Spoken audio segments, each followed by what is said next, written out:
Entrevista do dia, nesta manhã de quinta-feira, como anunciado, estamos recebendo ao vivo nos estúdios da Educadora o secretário adjunto de Organização do Sindicato dos Trabalhadores em Educação na Rede Pública de Ensino de Santa Catarina, o SINT, Cassiano Marafon. Ele que hoje nos visita para falar sobre a reforma da Previdência. É um assunto que está sendo amplamente discutido, não só em Brasília, mas por todo o nosso país.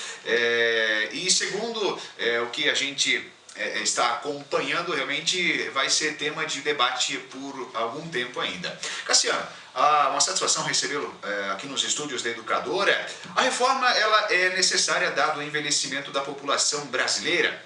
Nós gostaríamos que você citasse o que vai melhorar e o que vai piorar caso os deputados e senadores aprovem essa reforma e o presidente Michel Temer sancione. Bom dia. Bom dia, Jefferson. Bom dia, ouvintes da Educadora. Então, eu acho que falar o que vai melhorar é meio difícil, porque aonde que está sendo feito, os princípios que está sendo feita essa reforma, ela já vem vamos dizer assim, em direção contrária aos interesses da sociedade. A minha fala sobre a Previdência hoje é que a Previdência ela deixa de ser uma seguridade social, como ela está na Constituição, e passa a ser uma previdência, como uma previdência privada, que você paga e recebe o que você pagou.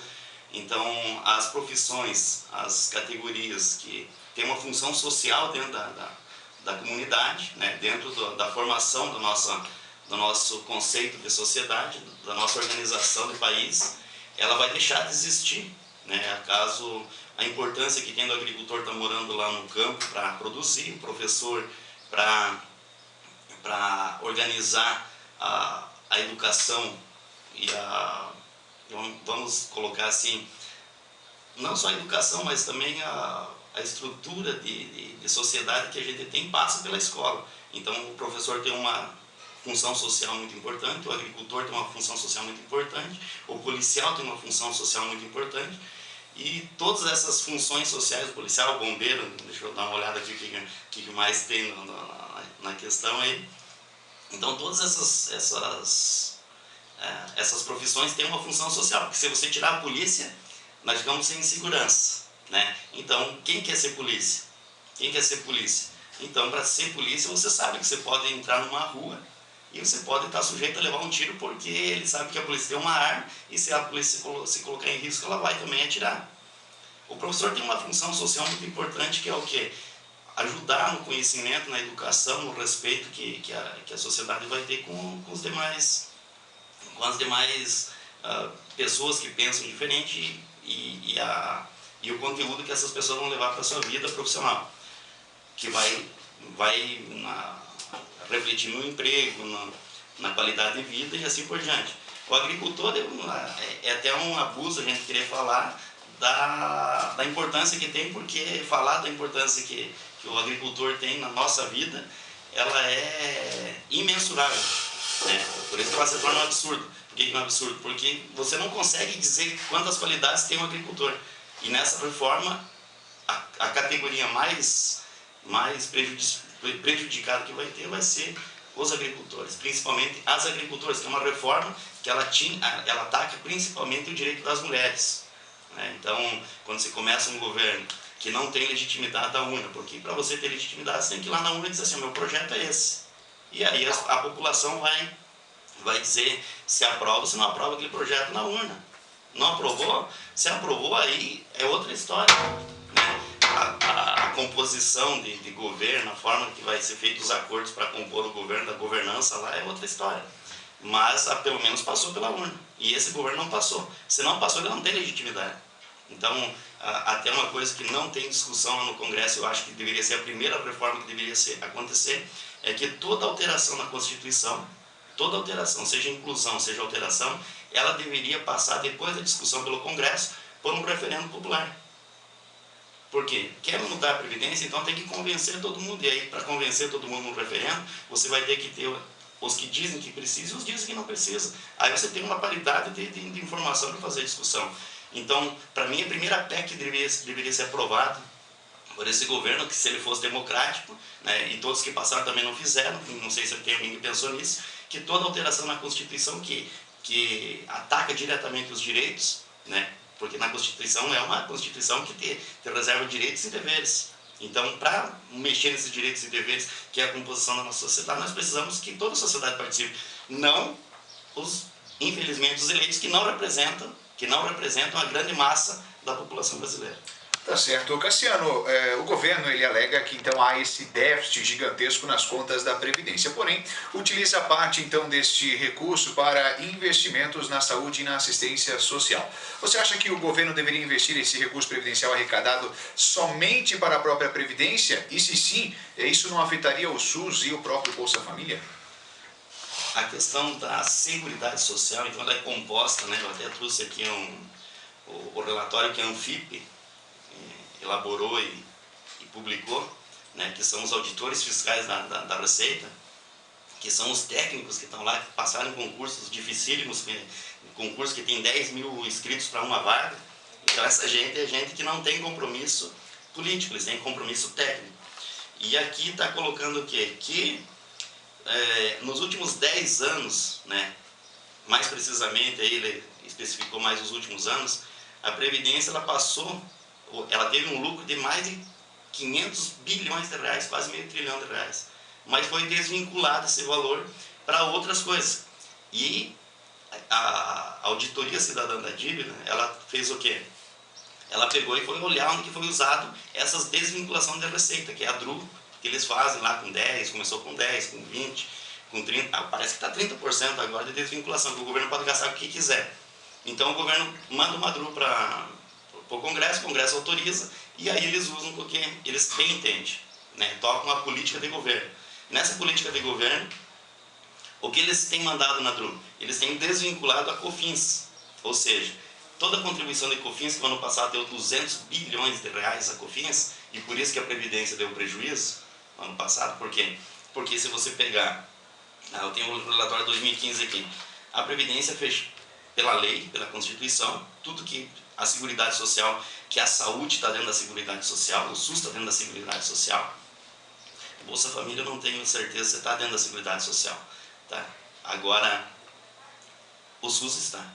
Então, se você olhar o orçamento do Ministério da Saúde, pode entrar no portal Transparência, olha lá, gastos por órgão, e vai encontrar lá o gasto com o SUS, 35, 30, 38 bilhões de reais. Mas aí você vai ver no orçamento, o orçamento está prevendo mais de 100 bilhões de reais. E onde é usado esses 70 bilhões a mais? É usado pela Seguridade Social, inclusive para pagar benefícios de auxílio acidente, etc. e tal, que é considerado como gasto com saúde. Então tudo isso faz com que o governo diga assim, eu quero usar o dinheiro da COFINS, tá, para outros meios. Ou seja, a grande maioria desse dinheiro está sendo usado para pagar juros da dívida pública, né? E o juro da dívida pública você tem que saber. A inflação, ontem eu estava assistindo o jornal lá, está numa média de 4 e poucos anos, e nós estamos com uma taxa de juros de mais de 10%. Ou seja, nós temos uma taxa real de juros de 6,5%, 7% ao ano. Todo banco vai pegar e vai investir na dívida pública, porque ali ele vai receber, com certeza. Então, esse dinheiro da dívida pública que é tirado do COFINS, que é uma contribuição com fins sociais, é que financia essas profissões, essas categorias que têm uma função social dentro da sociedade.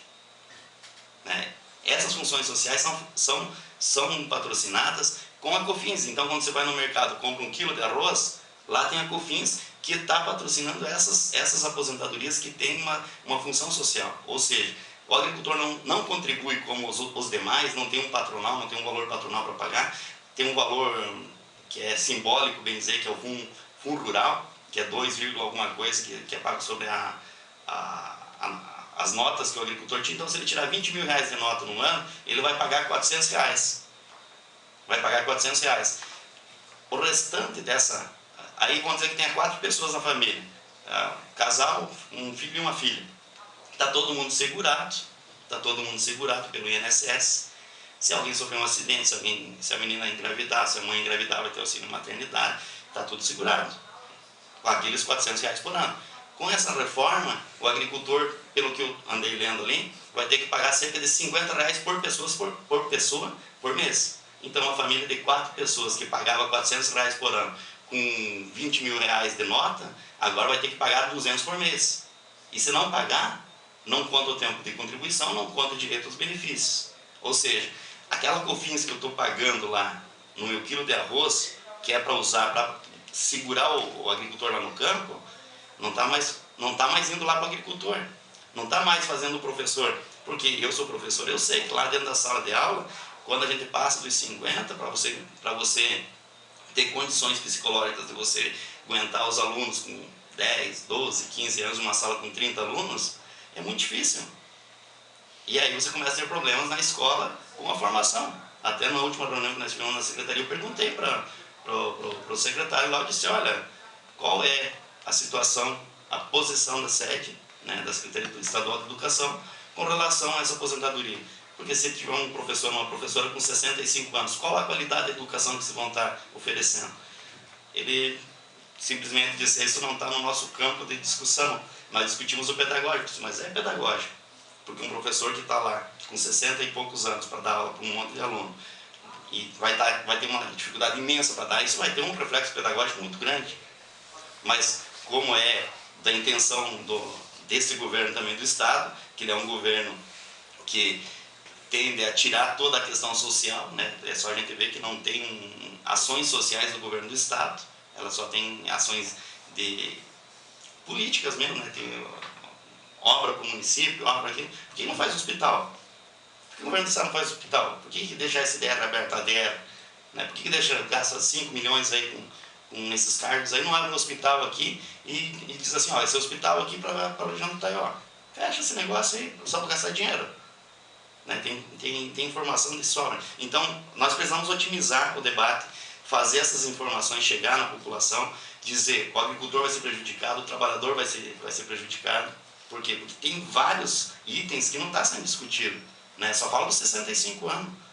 Mas quando você for fazer as contas aí, né, eu classifico em duas coisas. É como chegar, né, como você chega na aposentadoria, que está mudando, e o que você vai chegar quando tiver o direito. Está mudando as duas. Nós tivemos uma reforma de 98, eu sou favorável a você sempre atualizar, entendeu? Você tem que atualizar, porque a sociedade evolui. Então você tem que atualizar a legislação para que isso não aconteça. Vou pegar um exemplo lá, a enfermeira cuidava de um idoso, o idoso tinha 30 mil reais de aposentadoria no Estado, ela cuidava do idoso, era só ele, e aí ele estava com o pé na cova e ela foi lá e casaram. Um mês e pouco depois ele faleceu e ela ficou recebendo a pensão vitalícia de 30 mil reais. Tá certo isso? Claro que não. Mas aí um pai de família, né? Um pai de família, tem lá 2 filhos, 3 filhos, vem a falecer, aí a mãe tem uma responsabilidade que continua, entendeu? Não é porque a falta do pai está ali, até fica pior, porque o pai não está ali. E aí vai acontecer o quê?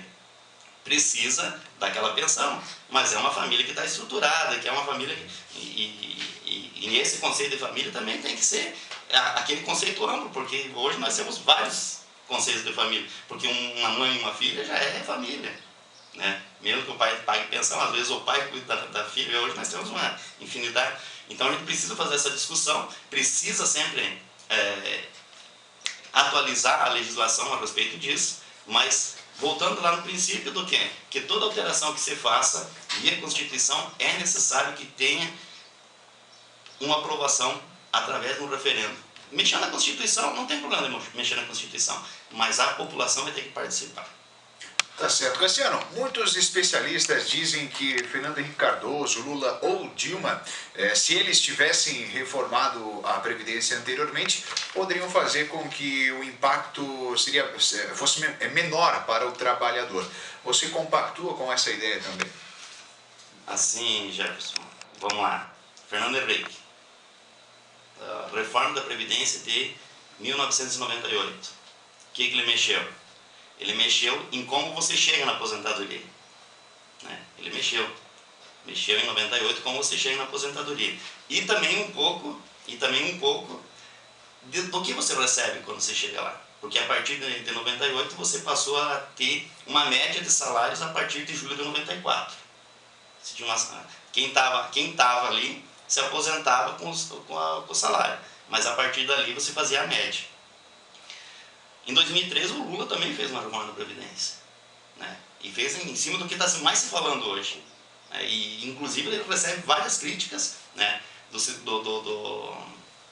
setor sindical por isso. Por quê? Porque a reforma que o Lula fez em 2003, ele não fez em como chegar, não mudou como se chega na aposentadoria para ninguém, mas ele mudou para os servidores públicos o que você vai ter quando você acessar, o direito que você tem de acessar. Então os dois fizeram, que era para resolver o problema. O que acontece? Cada conjuntura econômica, você vai ter uma nova situação. Lá em 98, eu me lembro, eu tinha 18 anos, não, em 98 eu tinha 23 já. Tinha 23, mas dos meus 18 aos 23 eu arrumava trabalho, assim, 2 meses, 3 meses, trabalhei muito tempo sem carteira assinada. Por quê? Porque a conjuntura trabalhava pelo menos um salário mínimo. Por quê? Porque não tinha emprego, a economia não andava. Aí você tem que fazer uma reforma com aquelas condições. Em 2003, quando o Lula ganhou a eleição, eu me lembro de um jornal que a charge que tinha no jornal era o Fernando Henrique entregando uma bomba na mão do Lula. E aí veio um outro modelo, um outro estilo de governo que nós nunca tivemos. Um outro estilo de governo.